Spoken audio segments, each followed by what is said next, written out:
Hello and welcome to this class. This is Important Judgments in Polity number 6, and my name is Pawan. So, what we'll see there, the theme for today's judgments is judicial activism. So, first of all, there's a definition. It's a judicial philosophy that courts can and should go beyond the words of the constitution. यानी constitution में जो कुछ लिखा हुआ है या statute में, that is act में, law में जो कुछ लिखा हुआ है, उसके आगे कोर्ट्स को जाना चाहिए, उसको इस तरीके से इंटरप्रेट करना चाहिए कि उसके जो सोसाइटल इम्प्लीकेशंस हों वो उनके डिसीजंस में रिफ्लेक्ट करें. फॉर एग्जांपल, अगर कहीं पे लिखा हुआ है, जैसे आर्टिकल 17 है कि अनटचेबिलिटी इंडिया में बैंड है, ठीक है, तो कोर्ट इंटरप्रिटेशन में उसमें जा सकता है और बहुत सारी चीजों को अनटचेबिलिटी के अंदर में लेके आ सकता है, ठीक है, कि कास्ट बेस्ड डिस्क्रिमिनेशन किसी भी तरह का हो सकता है, कोर्ट बोले कि अनटचेबिलिटी है. या फिर a very prominent example is article 21. आप देखोगे आर्टिकल 21 में लिखा है right to life and liberty, but अगर आप देखोगे उसके जो डेरिवेटिव राइट्स हैं, राइट टू क्लीन एनवायरनमेंट, ठीक है, right to life with dignity, ये सब जुडिशियल एक्टिविज्म के कारण इसमें इतनी सारी चीजें ऐड हो गई हैं. तो दो तरीके से एक्चुअली कॉन्स्टिट्यूशन को आप इंटरप्रेट कर सकते हो. एक तो सिंपल जो उसका टेक्सचुअल या यूं कह सकते हो कि लिटरल मीनिंग है, ठीक है, कि जो लिखा है एग्जैक्टली उसका डिक्शनरी मीनिंग. दूसरा, उसको एक ब्रॉडर वे में इंटरप्रेट करके. तो जुडिशियल एक्टिविज्म ऐसा है कि कॉन्स्टिट्यूशन या लॉ को एक ब्रॉडर मैनर में इंटरप्रेट करके अपने डिसीजंस लिखते हैं उसमें, ठीक है. इसका जो अपोजिट है वो है जुडिशियल रिस्ट्रेंट. कुछ जजेस हैं, कुछ ज्यूरिस्ट्स हैं जिनका मानना है कि कोर्ट को अपनी हद में रहना चाहिए, यानी उसको सेपरेशन ऑफ पावर के तहत जुडिशियल एरिया दिया गया है और जुडिशियल जो उसका या जस्टिस या जो उसका रोल है, that is not interpretation of law but that is application of law. So उसको रिस्ट्रेन करना चाहिए अपने आप को, सिर्फ एप्लीकेशन ऑफ लॉ तक इंटरप्रेट करके लॉ का दायरा, लॉ का स्कोप बढ़ाना नहीं चाहिए, ठीक है. That is called judicial restraint. आपके लिए होमवर्क है, who started judicial या how was judicial activism started in India. 1970s 80s में दो बहुत ही फेमस जस्टिसेस थे सुप्रीम कोर्ट के जिन्होंने इसको शुरू किया था, और वहां से आप देखोगे जुडिशियल एक्टिविज्म का इंडिया में जो तरीका है वो है पब्लिक इंटरेस्ट लिटिगेशन. तो वहीं से पब्लिक इंटरेस्ट लिटिगेशन शुरू होते हैं. This is your homework. Please read about who started it and public interest litigation. अगर आप पब्लिक इंटरेस्ट लिटिगेशन PIL के बारे में पढ़ लोगे, बहुत सारी चीजें आपको जुडिशियल एक्टिविज्म के बारे में समझ में आ जाएंगी. उसके इनिशियल केसेस भी वहां पे जो भी आर्टिकल पढ़ोगे वहां पे दिए हुए होंगे. अभी फिलहाल हमको देखना है 2-3 cases related to judicial activism, ठीक है, जहां पे हम देखेंगे जुडिशरी ने बहुत ज्यादा पावर अपने पास में कर ली और बड़े बड़े काम किए. एक जो केस है वो है विशाखा केस, राजस्थान का केस है. जो दूसरे नंबर पे है जजेस केस. तो 3 एक्चुअली जजेस केस थे, कई लोग 4 भी बोलते हैं. 4 जजेस केस वो हम देखने वाले हैं कि किस तरीके से जुडिशियरी उसमें एक्टिविस्ट का काम करती है. इसके अलावा ऑफ कोर्स बहुत सारे केसेस हैं, और जितनी भी PIL हैं जब भी वो एडमिट होती हैं तो आप देखोगे कई बार उसमें जुडिशियल एक्टिविज्म का एलिमेंट आपको दिखेगा, ठीक है. Anyways, we start with Vishaka case. Vishaka का जो असली नाम था वो था भंवरी देवी, और उस समय पे ये लॉ नहीं था कि जो सेक्सुअल हैरेसमेंट की शिकार महिला है उसका नाम लेना गलत है, जैसे आज की डेट में तो ये लॉ बन गया है. तो this is in public domain. Her name was Bhanwari Devi and she was a village level social worker, जिनको आज बोलते हैं आशा, जो विलेजेस में होती हैं. तो भंवरी देवी एक गवर्नमेंट ऑफ राजस्थान का प्रोजेक्ट था, उसमें विलेज लेवल सोशल वर्कर थी, और उनकी एक ड्यूटी थी कि चाइल्ड मैरिजेस को स्टॉप करें. गांव में एक चाइल्ड मैरिज हो रही थी और भंवरी देवी ने उसको स्टॉप करने की कोशिश करी. जो ब्राइड के फैमिली मेंबर्स थे 5 लोग, उन्होंने भंवरी देवी का गैंगरेप किया.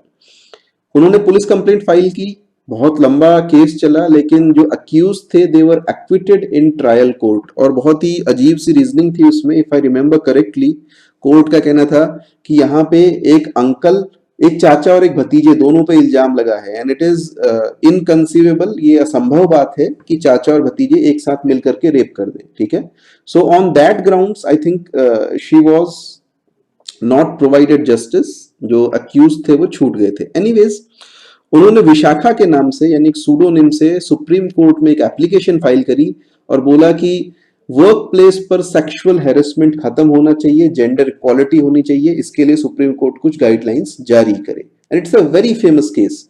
आप फॉर एग्जाम्पल किसी भी सरकारी ऑफिस में देखोगे, किसी भी प्राइवेट ऑफिस में, जितने बड़े ऑर्गेनाइजेशन हैं, सब जगह पे इसका इम्पैक्ट पड़ा है। ठीक है, उनके आर्ग्यूमेंट्स थे कि विमेन आर जनरली वल्नरेबल और ऑफिसेज में जहां उनकी एम्प्लॉयमेंट की जगह है वहां पे अपने एम्प्लॉयर्स, कलीग, सीनियर वगैरह उनका सेक्सुअल हैरेसमेंट करते हैं और ये बंद होना चाहिए। क्यों? क्योंकि वर्किंग वुमेन के कुछ फंडामेंटल राइट्स हैं under article 14 and again the golden triangle, जो मेनका गांधी केस में हमने देखा था कि 14, 19, 21 वो एक साथ ही लग जाते हैं। ठीक है, तो इन तीनों के अंतर्गत उसका जो सेक्सुअल हैरेसमेंट है वो बंद होना चाहिए।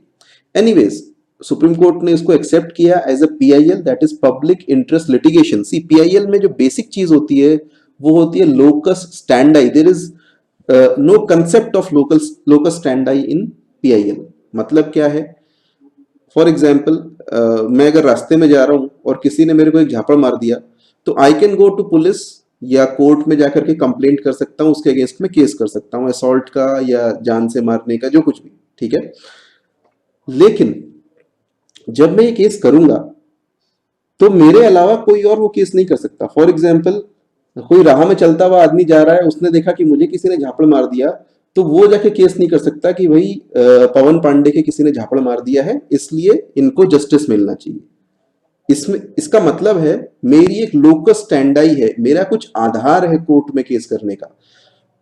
उस पर्टिकुलर इवेंट से या उस पर्टिकुलर घटना से मैं प्रभावित हो रहा हूं। ठीक है, पीआईएल में जनरली शुरुआत में क्या हुआ, जुडिशियल एक्टिविज्म की शुरुआत ही हुई थी, पीआईएल की शुरुआत ही हुई या नहीं भी हुई थी, उस समय पे बहुत सारे ऐसे वर्गों के लोग थे और आज भी हैं। जैसे फॉर एग्जांपल आप ले लो, बच्चे बच्चे तो कोर्ट में नहीं जा सकते, तो बच्चों के अधिकारों के लिए कोर्ट में कोई बड़ा ही जाएगा, कोई गार्जियन जाएगा या जो सोचता होगा कि बच्चों का कुछ भला होना चाहिए। वैसे ही लेट अस से आदिवासी समुदाय बहुत सारे ऐसे हैं जो कि जंगलों में रहते हैं, तो उनके लिए पीआईएल कौन फाइल, उनके लिए कोर्ट केस कौन फाइल करेगा?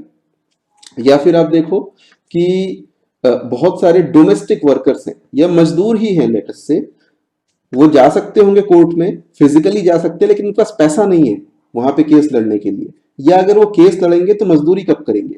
तो ऐसे बहुत सारे कमजोर वर्ग हैं जिनके लिए अगर वो खुद नहीं भी आते तो उनके कोई सामाजिक कार्यकर्ता उनके लिए केस फाइल कर सकता है। ठीक है, तो इसको बोलते हैं लोकस स्टैंडाई में छूट देना। तो पीआईएल में ऐसा होता है, लोकस स्टैंडाई में छूट दे दी जाती है, वरना आप अन्य केसेस में ऐसा नहीं कर सकते। ठीक है, तो इन्होंने भी पीआईएल ही डाली और सुप्रीम कोर्ट ने बोला कि हाँ भाई एकदम ठीक आपने कहा है, सेक्सुअल हैरेसमेंट जो है वो gender equality and specifically right to life and liberty article 21 का वॉयलेशन है।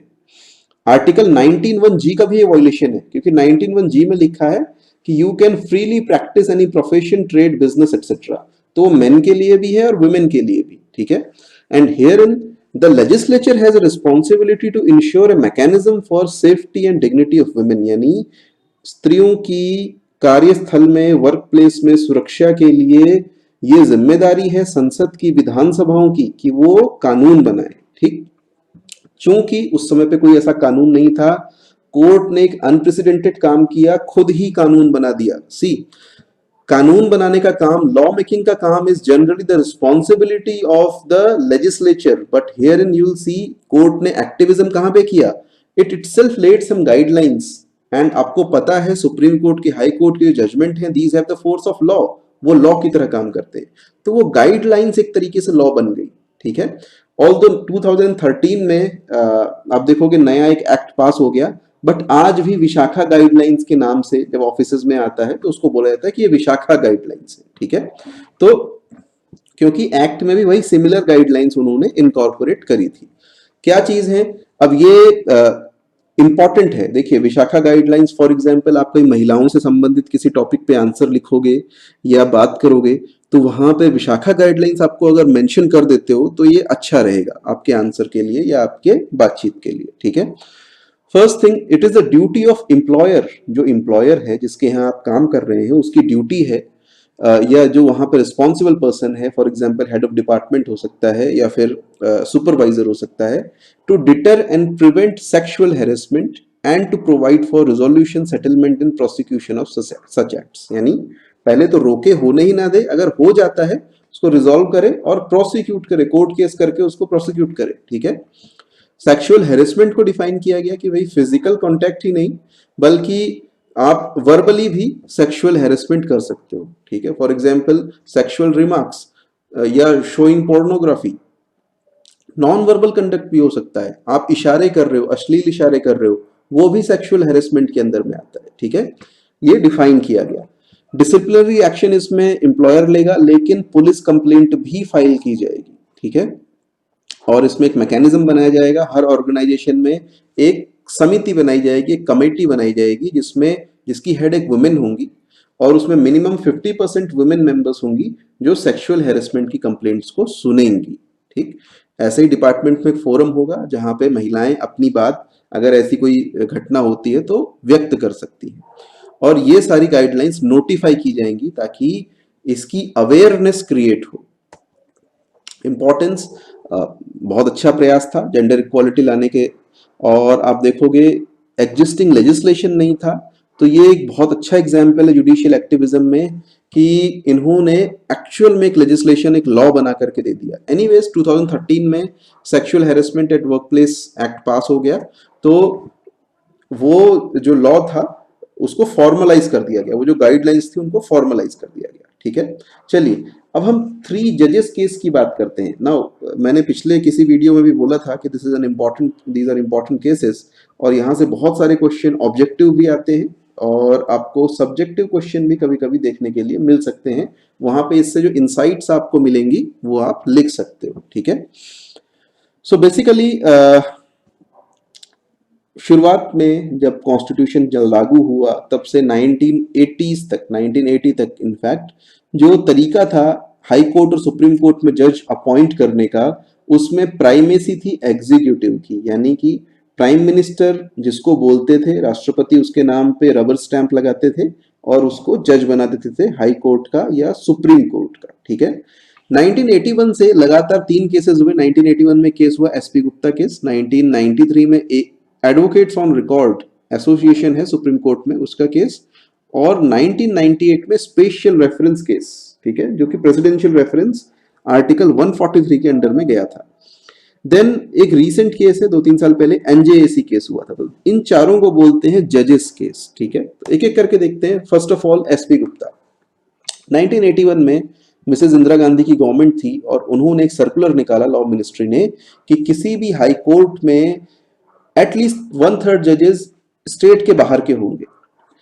अब ये चीज आप देखोगे कि जुडिशरी में जो बेंच है दैट इज जजेस, और जो बार है, बार मतलब जो लॉयर्स की एसोसिएशन है या लॉयर्स की बॉडीज होती हैं, उनके पीछे काफी सॉलिडारिटी होती है, ठीक है। तो कई सारे काम जो जज डायरेक्टली नहीं करना चाहते वो बार के थ्रू होता है। तो जजेस को लगा कि ये हमारी इंडिपेंडेंस पे हमला है, और ये चीज बार एसोसिएशंस ने, जो स्टेट में, हर स्टेट में बार एसोसिएशन होती है और ऑल इंडिया लेवल पे भी होती है, तो उन्होंने भी समझी, ठीक है। वैसे डिस्ट्रिक्ट लेवल पे भी बार एसोसिएशन होती है। तो एसपी गुप्ता एक व्यक्ति थे, उन्होंने हाई कोर्ट में पिटीशन फाइल करी कि भैया ये तो अनकॉन्स्टिट्यूशनल है, आप हाई कोर्ट के जजेस के ट्रांसफर और अपॉइंटमेंट अपने हिसाब से नहीं कर सकते। कॉन्स्टिट्यूशन में लिखा हुआ है कि आपको XYZ आदमी से पूछना पड़ेगा। फॉर एग्जाम्पल वहां पे हाई कोर्ट के चीफ जस्टिस की बात लिखी हुई है, ठीक है। ये सारी की सारी पिटीशन सुप्रीम कोर्ट में ट्रांसफर कर दी गई। एक आर्टिकल है 139A जिसमें है कि सुप्रीम कोर्ट कोई भी मैटर अपने सामने सुन सकता है। आर्ग्यूमेंट्स थे कि जो सर्कुलर है वो without consultation with CJI, chief justice of India, और chief justice of high court के बनाया गया है, और इसीलिए अब ये फॉर्मेलिटी रह गई है कि आप CJI, CJ, हाई कोर्ट या फिर गवर्नर से एक कंसल्टेशन करें, क्योंकि कॉन्स्टिट्यूशन में लिखा हुआ है आप पर्टिकुलर हाई कोर्ट के जज को अपॉइंट करोगे, चीफ जस्टिस ऑफ इंडिया से पूछोगे chief justice of high court से पूछोगे, गवर्नर से भी उसमें राय लोगे। बट ये तो आप कह रहे हो कि 1/3 लोग ऐसे होंगे, तो ये तो फॉर्मेलिटी रह गई कि वो लोग किसको चाहते हैं उसका कोई मतलब ही नहीं है। ठीक, एक तरीके से अब हाईकोर्ट में क्या होते हैं, कुछ एडिशनल जजेस होते हैं जो बाद में परमानेंट कर दिए जाते हैं, तो उनके लिए भी थ्रेट है कि अगर आप या तो ट्रांसफर हो जाओ या फिर आपको परमानेंटली अपॉइंट नहीं किया जाएगा, तो ये अनकॉन्स्टिट्यूशनल है। फिर गवर्नमेंट ने बोला, आर्ग्यूमेंट दिया कि भैया देखो, पिटिशनर्स जो कह रहे हैं इनकी कोई लोकस स्टैंडाई नहीं है, यानी ये बार एसोसिएशन है, जजेस ने तो कुछ कहा नहीं है कुछ, और जजेस खुद कुछ कह भी नहीं सकते थे, ठीक है, वो बार एसोसिएशन ही कह सकती थी, बट गवर्नमेंट ने कहा इनकी लोकस स्टैंडाई नहीं है। एनीवेज जो जजमेंट आया वो ये था, सुप्रीम कोर्ट ने बोला कि रिट पिटिशन अलाउ की जाती है और सर्कुलर क्वाश कर दिया जाता है। क्यों? क्योंकि आर्टिकल 222 में कहा गया है कि आप जो तरीका है अपॉइंटमेंट का वहां पे बताया गया है और ये उसके अगेंस्ट है, उस अपॉइंटमेंट के तरीके के अगेंस्ट है, ठीक है, कंसल्टेशन इसमें नहीं किया गया। लेकिन यहां पे सुप्रीम कोर्ट ने कंसल्टेशन वर्ड का लिटरल व्यू लिया, उसको तो क्वैश कर दिया, बोला देखो आप कंसल्टेशन करो यानी आप राय लो। आर्टिकल 124 में भी है, 217 में भी है, यानी हाई कोर्ट के लिए भी है और सुप्रीम कोर्ट के लिए भी है। उन्होंने कहा सीजीआई का जो ओपिनियन है वो कंसल्टेटिव है, वो केवल उससे पूछ सकते हैं, फाइनली एग्जीक्यूटिव के ऊपर है कि वो किसको अपॉइंट करे, यानी प्राइम मिनिस्टर चाहे तो वो चीफ जस्टिस ऑफ इंडिया के ओपिनियन को डिस्कार्ड कर सकता है या फिर मान भी सकता है, मर्जी है प्राइम मिनिस्टर की। एनीवेज 1980s का जमाना था और उस समय पे कांग्रेस की प्रूफ मेजोरिटी होती थी, तो ये भी एक फैक्टर था इसमें। अब 1990s आ गई, अब देखोगे किस तरीके से पॉलिटिक्स इम्पैक्ट करती है और इम्पैक्ट किया है इंडिया के कॉन्स्टिट्यूशन को। 1989 के बाद आपको पता है, अगर आपने इंडिया की, मॉडर्न इंडिया की हिस्ट्री पढ़ी है, कि मेजोरिटी गवर्नमेंट्स आनी बंद हो गई, ठीक है। इनफैक्ट मोदी जी की पहली गवर्नमेंट थी जो 1984 के बाद कोई मेजोरिटी में आया हो, 2014 में, 30 साल के बाद। तो उस बीच में जितनी भी सरकारें बनी वो गठबंधन की सरकारें थी या फिर आप कहोगे अलायंस गवर्नमेंट्स थी। जैसे ही अलायंस गवर्नमेंट आती है ऑब्वियसली एग्जीक्यूटिव थोड़ा सा कमजोर हो गया और जुडिशियरी अपनी असर्टिवनेस दिखाने लगती है, और ये आपको दिखेगा सेकंड जजेस केस में। यहाँ पे जो एसपी गुप्ता केस में जजमेंट था उसको लोग अच्छा नहीं मान रहे थे। क्यों? क्योंकि उनको लगता था कि अभी भी इंडिपेंडेंस ऑफ जुडिशियरी इसमें इंश्योर नहीं की गई है, और independence of judiciary Kesavananda Bharati के हिसाब से एक बेसिक फीचर है। मैं आपको बता चुका हूँ केशवानंद भारती क्या है और किस तरीके से जुडिशियरी ने ज्यादा से ज्यादा पावर वहां पे अप्रोप्रिएट कर ली थी। 1993 में एक रिट पिटिशन फाइल होती है सुप्रीम कोर्ट में, और वो फाइल करता है एडवोकेट ऑन रिकॉर्ड्स एसोसिएशन। ये सुप्रीम कोर्ट के पावरफुल जो वकील होते हैं उनकी, या जो रिकॉग्नाइज्ड वकील होते हैं उनकी एसोसिएशन है, ठीक है।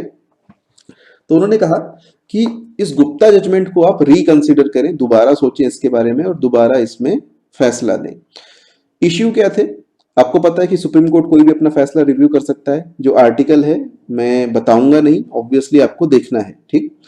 Primacy of the opinion of CGI, यानी चीफ जस्टिस ऑफ इंडिया का जो ओपिनियन है क्या वो कंसल्टेटिव है या उसको प्राइमेसी यानी उसको सुप्रीम मानना चाहिए, ठीक है। स्पेशली या in the matters of appointment of higher judiciary, that is high court, supreme court में जो अपॉइंटमेंट और ट्रांसफर है उसमें सीजीआई की ओपिनियन कितनी मायने रखती है, कितना वेट रखती है, इसको क्लैरिफाई किया जाए, वो कंसल्टेटिव का मीनिंग क्लैरिफाई किया जाए, ठीक है। दूसरा, यहां पे हाईकोर्ट की जो स्ट्रेंथ है वो कितनी रहेगी, ये किस तरीके से डिसाइड होगा। But anyways the first issue was biggest issue, और जिसके लिए इसको जाना जाता है, ठीक है। आर्ग्यूमेंट्स कि भाई while interpreting 124 and 217 article 50 should be kept in mind. अब आर्टिकल 50 क्या है आप पढ़ोगे डीपीएसपी के अंदर में, वहां पे दिया हुआ है कि भैया there should be separation between executive and the judiciary. State ऐसा करेगा कि एग्जीक्यूटिव और जुडिशियरी के बीच में सेपरेशन रखेगा। तो उन्होंने कहा कि भाई 124 और 217 को जब आप पढ़ते हो, यानी अपॉइंटमेंट के लिए कंसल्टेशन की बात करते हो, वहां पे आर्टिकल 50 ध्यान में रखना चाहिए। दैट इज एग्जीक्यूटिव का उसमें रोल कम होना चाहिए और जुडिशियरी का ज्यादा होना चाहिए। फिर उन्होंने कहा कि भैया जब भी मजबूत सरकार आती है तो जुडिशियरी को अपने इशारों पे नचाने लगती है। हमने देखा भी था कि एडीएम जबलपुर केस में क्या हुआ था, या फिर हमने देखा था कि ए एन रे ने क्या किया था, ए एन रे, जस्टिस ए एन रे, जिनको बना दिया गया था चीफ जस्टिस, ठीक है। तो उन्होंने कहा इसके लिए जरूरी ये है कि कॉन्स्टिट्यूशन में ही ऐसा डाल दिया जाए या फिर इस तरीके से जजमेंट आए कि कंसल्टेशन का मतलब कंकरेंस हो, यानी यहां पर राय नहीं कहा जाए, यहां पे बोला जाए सहमति से, उनकी सहमति से, ठीक है। अगर चीफ जस्टिस चाहें, उनकी सहमति हो, तभी किसी व्यक्ति को जज बनाया जाए, वरना ना बनाया जाए। तो कहने का मतलब क्या है, गवर्नमेंट ऑफ इंडिया या स्टेट गवर्नमेंट्स नाम प्रपोज करें और चीफ जस्टिस उस पर बोले कि हाँ या ना। नाम अभी भी प्रपोज करने का जो अधिकार है एग्जीक्यूटिव का है, आज भी है, लेकिन हाँ या ना करना, फाइनल डिसीजन करना, ये जुडिशियरी के पास में, ठीक है। I hope the point is clear. Anyways, government of India ने बोला कि भैया आर्टिकल 50 तो लोअर जुडिशियरी के लिए था और वो हमने पहले ही अलग अलग कर दिया है। लोअर लेवल पे अगर आप देखोगे कंप्लीट सेपरेशन, एग्जीक्यूटिव जो मजिस्ट्रेट होते हैं वो अलग होते हैं, जुडिशियल मजिस्ट्रेट अलग होते हैं, दोनों की आपस में कोई लिंक ऐसा नहीं है। और हाई कोर्ट सुप्रीम कोर्ट में ये लागू नहीं होता। उन्होंने कहा अगर सीजीआई को प्राइमेसी दी जाए, तो कहा तो ये गया है कि अपॉइंट करेगा प्रेसिडेंट, तो फिर प्रेसिडेंट के अपॉइंट करने का मतलब ही क्या हो गया। तीसरी चीज उन्होंने बोली कि भैया कॉन्स्टिट्यूशन में इतने सेफगार्ड्स हैं, कॉन्स्टिट्यूशन बोलता है कि इंडिपेंडेंस ऑफ जुडिशियरी रहेगी, तो उसमें अलग से कोई इनोवेशन करने की जरूरत नहीं है। जजमेंट क्या आता है, एसपी गुप्ता जजमेंट को ओवरटर्न कर दिया गया और यहां पर चीफ जस्टिस ऑफ इंडिया का जो ओपिनियन था उसको प्राइमेसी दी गई, ठीक है। यानी एग्जीक्यूटिव का जो इन्फ्लुएंस है वो मिनिमाइज कर दिया गया, बेसिकली जो वो चाह रहे थे वो हो गया और consultation is equal to concurrence माना गया। उन्होंने कहा एक चीज और बोली कि सीजीआई दो सीनियर मोस्ट जजेस का, अब यहां पे consultation with chief justice of India का मतलब अकेला सीजीआई नहीं है, सीजीआई के अलावा दो सीनियर मोस्ट जजेस ऑफ सुप्रीम कोर्ट भी है। जजमेंट आ गया लेकिन क्लैरिफाई नहीं हुआ था कि इसमें कौन लोग डिसाइड करेंगे, किस तरीके से होगा, कुछ क्लैरिटी नहीं थी। तो अल्टीमेटली प्रेसिडेंट ने बोला कि भैया देखो, एक तो आपने जो डिसीजन दे दिया, मेरा रोल केवल रबर स्टैंप लगाने का पहले भी था, आज भी है, लेकिन बता तो दो कि सही बात क्या है, आप चाहते क्या हो, इसको थोड़ा क्लैरिफाई करो। तो आर्टिकल 143 में उन्होंने एक क्लैरिफिकेशन मांगा सुप्रीम कोर्ट से कि भैया बताओ आखिर आप क्या चाहते हो, किस तरीके से अपॉइंटमेंट होगी जजेस की। क्वेश्चंस पूछे गए जो number 1, whether consultation means consultation with a plurality of judges in 217 and 222, यानी consultation is equal to concurrence आपने बता दिया, लेकिन भैया कंसल्टेशन किसके साथ, क्या केवल चीफ जस्टिस ऑफ इंडिया या चीफ जस्टिस ऑफ इंडिया या उसके साथ में एक और दो लोग और, यानी एक दो लोग और जो प्यूस ने जस्टिसेस हैं या नॉर्मल आप कह सकते हो उसके ब्रदर जजेस हैं उनके साथ भी। दूसरा, कैन ट्रांसफर ऑफ जजेस बी जुडिशियली रिव्यूड, ऐसा एक क्वेश्चन उठा था, उन्होंने पूछ लिया कि क्या इसका जुडिशियल रिव्यू कर सकते हैं। फिर आर्टिकल 124 में आपने बोला कि रिक्वायर्स कंसल्टेशन विद 2 जजेस, क्या उसमें और भी जजेस से कंसल्टेशन करना जरूरी है या 2 जज पर्याप्त है। फिर ये जो रिकमेंडेशंस हैं, अगर मान लो सीजीआई रेकमेंड कर दे किसी का नाम विदाउट एनी कंसल्टेशन, तो गवर्नमेंट ऑफ इंडिया उसको माने या ना माने, यानी बहुत सारे प्रश्न पूछ लिए उसके प्रोसीजर से रिलेटेड। और आप देखोगे थर्ड जजेस केस का जो जजमेंट आया वही सिस्टम आज तक चल रहा है, उसको बोलते हैं कोलेजियम सिस्टम, ठीक है। एनीवेज, जजमेंट आया कि in case of 217 and 222, that is high court में ट्रांसफर और अपॉइंटमेंट के केस में consultation should be with plurality of जजेस, एक केवल सीजीआई से कंसल्टेशन से काम नहीं बनेगा। दूसरा, ट्रांसफर ऑफ जजेस can be reviewed judicially if chief justice did not consult with 4 senior most जजेस और with chief justice of the concerned HCs, यानी chief justice of India let's say Uttarakhand के एक जज को ट्रांसफर करना चाहते हैं मद्रास में, कर सकते हैं लेकिन अकेले नहीं, उनको पहले मद्रास और उत्तराखंड के चीफ जस्टिस से कंसल्ट करना पड़ेगा और सुप्रीम कोर्ट के 4 सीनियर मोस्ट जजेस से भी कंसल्ट करना पड़ेगा, यानी अकेले उनकी अथॉरिटी नहीं है। और ये एक तरीके से आप देख सकते हो कि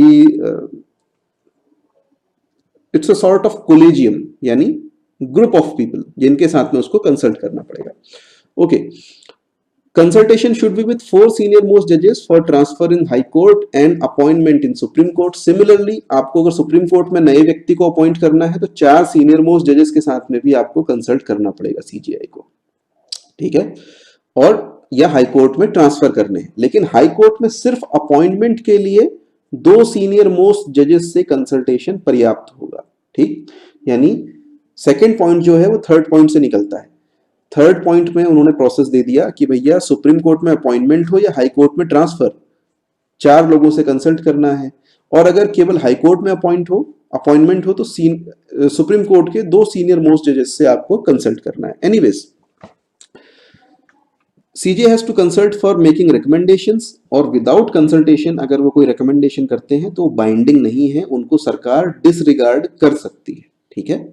इंपॉर्टेंस, कोलेजियम सिस्टम आ जाता है, जुडिशियल इंटरवेंशन से। So it is a big example of judicial activism. अब केवल क्योंकि जुडिशरी ही इन्वॉल्व है तो आज तक इस पे डाउट होते हैं कि भैया क्या एक ही परिवार में सारा जुडिशियल टैलेंट है। उसके फादर भी मान लो सुप्रीम कोर्ट के जज थे, बेटा भी सुप्रीम कोर्ट का जज है, भतीजा जो है किसी हाई कोर्ट का जज होगा। बहुत सारे ऐसे एग्जाम्पल्स हैं। जस्टिस काटजू को सभी लोग जानते हैं, उनके फादर भी जज थे, या अभी रिटायर हुए हैं जस्टिस आई थिंक दीपक मिश्रा, उनके जो अंकल थे रंगनाथ मिश्रा बहुत फेमस जस्टिस थे। अभी करंटली चंद्रचूड़ हैं, उनके फादर भी सुप्रीम कोर्ट में जस्टिस रहे थे। तो ये एक बहुत बड़ा इश्यू है कि क्या देश का सारा जुडिशियल टैलेंट इन्हीं 50-100 फैमिलीज में है जहां से सुप्रीम कोर्ट के जजेस बनते हैं। और ये चीज बहुत लंबे समय से चल रही है। तो एनीवेज गवर्नमेंट ने बोला कि यहाँ ट्रांसपेरेंसी लाने के लिए, फेयरनेस लाने के लिए हम एक काम करते हैं, एक जुडिशियल अपॉइंटमेंट्स कमीशन बना देते हैं कि केवल जुडिशरी का ना रहे उसमें हाथ, जुडिशरी के साथ साथ में जो एग्जीक्यूटिव है, लीडर्स ऑफ अपोजिशन है, वो सब लोग मिलकर डिसाइड करें कि भैया कौन से व्यक्ति अधिक उपयुक्त है सुप्रीम कोर्ट में, हाई कोर्ट में अपॉइंटमेंट के लिए। और finally 99th constitutional amendment act उसमें लेकर के आए। लेकिन अब जुडिशरी को लगा कि ये हमारी पावर पे हमला है, तो उन्होंने ये पूरा का पूरा 99th कॉन्स्टिट्यूशनल अमेंडमेंट एक्ट ही स्ट्राइक डाउन कर दिया। That is called the fourth जजेस केस, ठीक है, एनजेएसी केस। तो इस एक्ट में प्रोविजन था कि भैया chief justice of India, 2 supreme court के जजेस, लॉ मिनिस्टर और 2 एमिनेंट पर्संस, ये मिलकर के सेलेक्ट करेंगे जजेस जिनको अपॉइंट किया जाएगा। इसको चैलेंज कर दिया गया और बोला गया कि इंडिपेंडेंस ऑफ जुडिशरी के अगेंस्ट है, क्योंकि इसमें जुडिशरी के अलावा बाकी लोग भी इन्वॉल्व हैं। अब ये मेरे हिसाब से तो बहुत ही इडियोटिक सा आर्ग्यूमेंट था, और इनफैक्ट जिन जजेस ने इसको स्ट्राइक डाउन किया था, खत्म किया था, उन्होंने भी अब एक्सेप्ट कर लिया है कि भैया हमने बहुत बड़ी बेवकूफ़ी करी जो 99th कॉन्स्टिट्यूशनल अमेंडमेंट एक्ट को स्ट्राइक डाउन कर दिया। क्योंकि आज तक कोलेजियम सिस्टम चल रहा है और वो एक तरीके से जुडिशरी में करप्शन की जड़ है। ये मैं नहीं कह रहा, बहुत सारे सिटिंग सुप्रीम कोर्ट जजेस ने के ऊपर आरोप लगे हैं, रिटायर्ड जजेस ने लगाए हुए हैं, ठीक है, और आते रहते हैं। आप देखोगे कुरियन जोसेफ के, काटजू के लगातार आर्टिकल्स आते रहते हैं द हिंदू वगैरह में कि ये गलत है, कोलेजियम सिस्टम नहीं होना चाहिए। लेकिन अब 2-3 साल से वही चल रहा है, और अभी तक भी कोई उन्होंने बोला था कुछ टर्म्स ऑफ रेफरेंस बनाओ, किस तरीके से अपॉइंटमेंट किए जाएंगे, कुछ बने नहीं है। यानी एनजेएसी का कोई रिप्लेसमेंट अभी तक आया नहीं है, ठीक है। यानी जो मेमोरेंडम ऑफ प्रोसीजर बनना था, एमओपी, वो अभी तक बन नहीं पाया है। Anyways, this is it for today. Thank you for watching. आपको कोई भी इश्यूज होगा तो आप पूछ सकते हो ग्रुप में, व्हाट्सएप पे, कहीं भी, and we'll meet again tomorrow. Till then, bye bye.